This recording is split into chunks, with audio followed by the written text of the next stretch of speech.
नमन कोटसा नमन कोटसा नमन।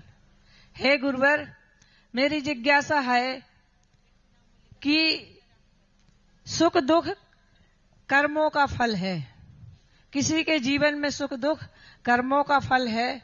फिर लोग वाग उस दूसरे को दोषी मानकर उस सुख दुख को सहन क्यों नहीं करते और दूसरे को दोषी मानते हैं? मेरी जिज्ञासा का समाधान करें गुरुवर। नमोस्तु गुरुवर, नमोस्तु गुरुवर, नमोस्तु। सुख दुख कर्मों का ही फल नहीं है।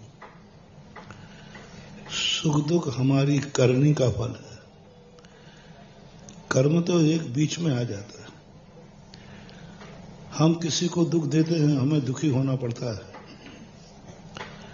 हम किसी का सुखी, देखो सीधी बात है, खेत में हम गेहूं बोएंगे तो गेहूं ही आएगा।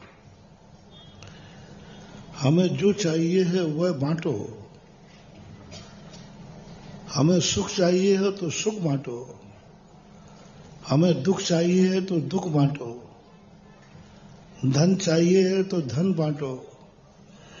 बांटना शब्द यानी दान दो।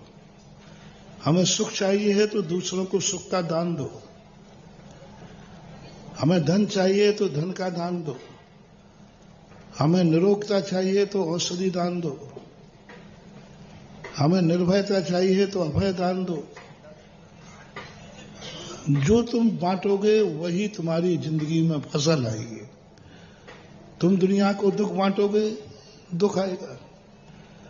दुनिया को बुरा सोचोगे, तुम्हारा बुरा होगा। दुनिया का भला सोचोगे, तुम्हारा भला होगा। ये तो खेत की बोनी के समान है। जिस प्रकार हम बोते हैं वही फल। ऐसा नहीं सोचने का मूल कारण रहता है उसका कि वह अपने आप को विचार नहीं कर पाता कोई व्यक्ति क्योंकि कोई निमित्त पे थूप करके अपने आप को बचाना चाहता है। वह व्यक्ति आज जितना दुखी है कल और ज्यादा दुखी होगा। क्योंकि कोई भी किया हुआ कृत अपना करने पर दूसरे पर थोपना अपने ही किए कृत को और वृद्धि करना है। इसलिए जैन दर्शन यही कहता है, जब भी कर्म का उदय आए सारा दोष अपने ऊपर ले लीजिए। किसी की कोई गलती नहीं है। मैंने ही ऐसा किया होगा जो आज मेरे साथ ऐसा हो रहा है।